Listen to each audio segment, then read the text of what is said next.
Hey guys, it's me, Donghei Gunpla. So I just got back from the Annie Revo and the GBWC in Vancouver, and yeah, so basically I almost finished up the build. Well, I did finish the build right before I ended up heading out over to Annie Revo. So as you can kind of tell, my desk is kind of all messed up. You got tape here, little like bits of plastic and glue everywhere. Let's just talk about how the con was at first. So I thought it was pretty interesting. I've been there 1 year before I entered GBWC that time, but it was with a build I didn't really put too much time into. I think I finished that kit, I built that build the night before GBWC actually happened. So that wasn't an entry I could really expect to do well. This time around though, I've worked on it for a little bit longer, so I think that's why I was able to get it to where it was. I'm glad I did place. My second time entering GBWC, so I think that was decent. So yeah, but the con itself had a lot of cosplayers, you know. It is interesting. You walk into the men's bathroom, you see a dude in a skirt, and you're like, oh, I don't know if I'm in the right bathroom or not, but you know, that's just how it is when you go to those cons, I guess. Yeah, I did get a lot of merchandise though. There were a decent amount of vendor stalls. There's a lot actually. You know, I just got some prints and posters from some of those places. Let me see if I can get those up on the screen. But yeah, here's a wall full of some of the posters I got. There's still some open spaces that I need to fill in. But yeah, this is pretty much what kind of made up most of my purchases at the con. I got a Miku mystery bag as well as some Asuka prints that I think are really nice. So yeah, that's pretty much what I ended up grabbing myself at the con. So yeah, there were a lot of nice things out there. I thought the GBWC entries there were fairly good. The first place guy did a really nice build. I don't really have any pictures on me of the build, so I don't know if I'll be able to show it in post, but yeah, he had a really good idea, and his minis that he put into the kit were very nice as well. And I think that is something I could have improved on, because my minis in this build, you know, it was my second time really painting miniatures. I just grabbed some Tamiya ones and then got some like model air paints and then just tried doing that.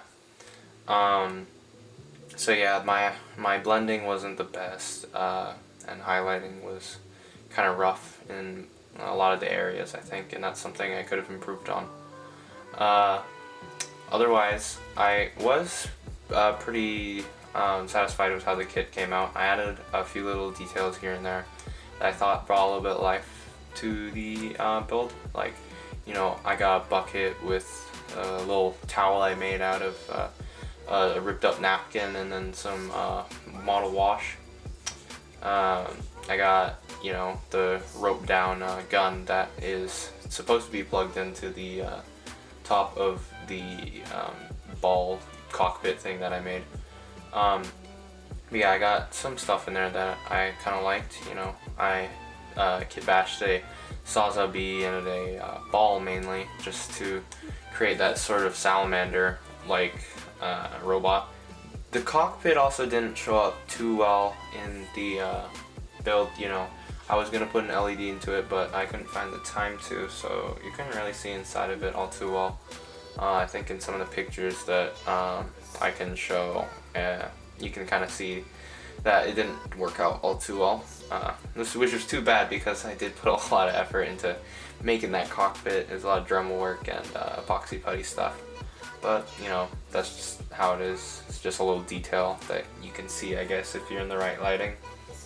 I also, there were things I should have fixed. You know, you can see that this barrel I put, this oil drum I put at the back of the build, like with a pipe leading up, feeding into the abdomen of the kit. You can kind of see that it doesn't really make sense. Like if it was a drainage pipe, then the tube should have been feeding into the top of the oil drum, and if it was fueling the tank or fueling the build, then it should have, you know, had like a siphon or a pump or something that could actually get the oil into the machinery.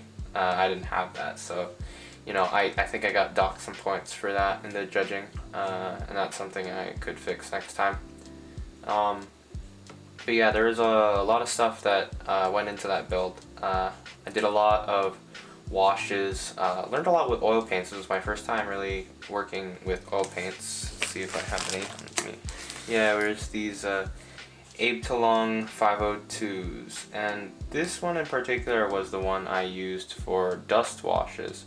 So I just mixed it with a little bit of this odorless thinner, and then, you know, brushed it on, let it sit for a bit, and then blended it with a sort of like medium coarseness brush.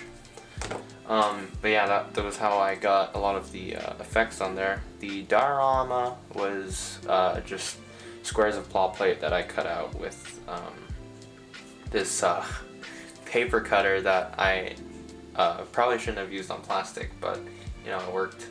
And then I just used a lot of oil painting and airbrushing on that, like kind of spread out like a dark brown coat of oil and then let it dry for a bit, and then rubbed out the center with a paper towel to give it sort of that, you know, dirtier shading effect that I couldn't really get with airbrushing. So I thought that was pretty cool.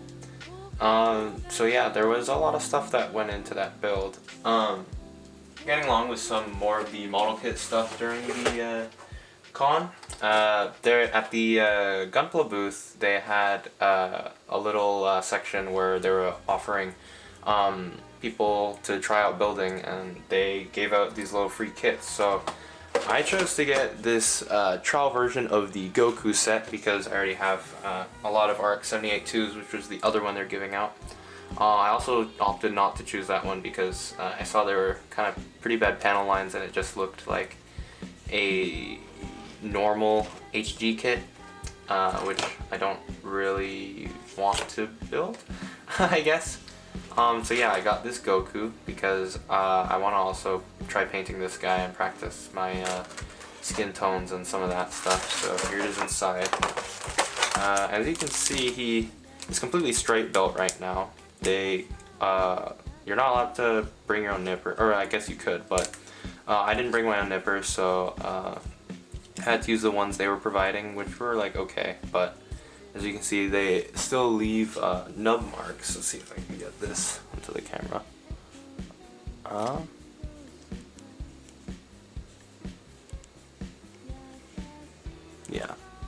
Yeah, so they still leave nub marks on this, even though this was one of those kits where you're supposed to be able to just pop them out.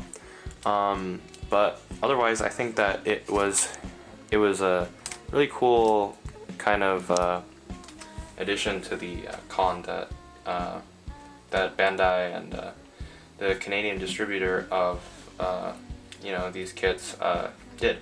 So yeah, he's pretty simple. Can't articulate at the elbows, pretty much just at the shoulders. You got like that kind of movement. No articulation at the legs, no knees or anything. You got some ankle movement. Not too much. I'm not sure what you would use that for in this kind of like stance. I don't know if he could really do anything with the ankle movement, but you know, it's there, so that's interesting. Got basic wrist movement, and his head is also articulated as well. So yeah, that's cool. There are some seam lines, which in another video when I get to painting this, I'll talk about later. But yeah, otherwise this is a very well casted kit, I think, on Bandai's part. You know, it's a lot better than some of the older kits, like any of the 2013 GBWC kits, I think. So yeah, I was pretty happy with this, especially since it was like free as well. Yeah, you just stand here like that. But yeah, inside you got just like your basic instructions. Wasn't too much to it. And then they have a little ad booklet for their other Figure-Eyes Goku kits, and all the Dragon Ball Z stuff. I thought that was interesting. And then you got your two basic little runners, but this is all straight built, and there's actually a lot of good color separation going on here. The eyes all color separated just from like no stickers or anything, so I thought that was pretty cool. I'll go ahead and put this away until I get to painting him again. But yeah, so it was just a cool little thing that they're giving out. You know, you got the not for sale Goku trial version kit, all black and white prints. Yeah, I thought that was pretty interesting. Okay, sorry, my camera ended up dying there, but basically I was just gonna talk about this. So this was the GBWC 2019, the exclusive RX-78-2 Gundam that they gave out to all of the regional winners. So yeah, it's just in the all black box. I got, let's see if it'll focus, sorry. I got the GBWC 2019 all over it, got the sides. And then, yeah, in the back you just got the basic, you know, Japanese information panel thing. The only difference is that it just says not for sale, because I think this was just only meant to be a prize. Yeah, it's pretty cool. Got the all black packaging. Inside you got the just smoke black clear stuff. So yeah, these are pretty cool, you know. I don't know if it's necessarily smoke black. I'd say it's a little bit lighter, but I won't know until I put it all together, I guess. Yeah, you got all that inside, and then the instruction manual back in there. I originally thought this was the Gundam 30th anniversary version of the RX-78-2 that they just printed the clear onto. But I think this might be a newer version. I'm not completely sure because the year dated on the instruction manual was 2015. So yeah, I think maybe in a later video I'll end up building this kit. I don't know if I want to build it yet since, you know, I just might keep it as a little trophy. But we'll see. So yeah, that was one of the prizes. I was also given this, this massive Gundam new. Let's see if I can back up the camera a bit to really get this in the frame.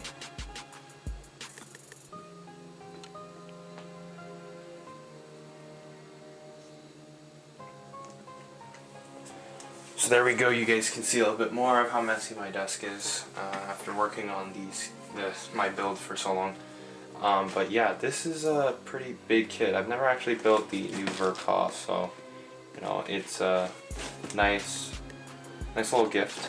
I think this was just something they gave to the second place winner in my region, I guess. Plawmod was sponsoring the GBWC, so these were the prizes that I ended up getting for these things, I think. So yeah, it's pretty cool. Let me adjust the camera a little bit. So this is the Gunpla Expo version of the new Verka, so this should be the mechanical clear version. Let's see inside. So yeah, it seems it is the mechanical clear. You got all the clear parts, I guess, except for the frame, which is a gray. I don't know if I'll be painting this or not.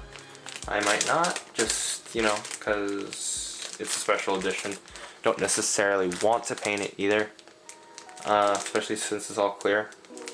But yeah, well, my camera died a second time, so I guess I just didn't charge it enough the last time I plugged it back in. So I think I'm just gonna try to get this video finished up before it dies again.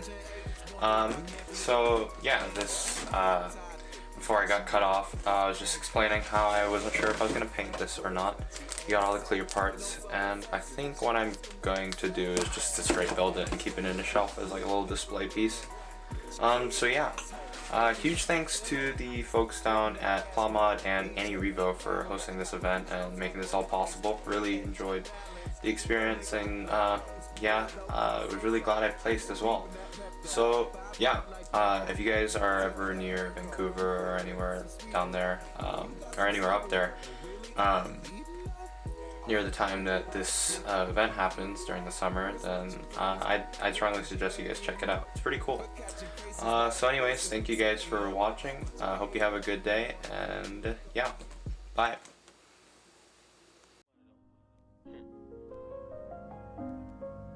Raindrop, drop top, top smoking, no cooking, the hot bar. Fucking on your bitch, yeah, that.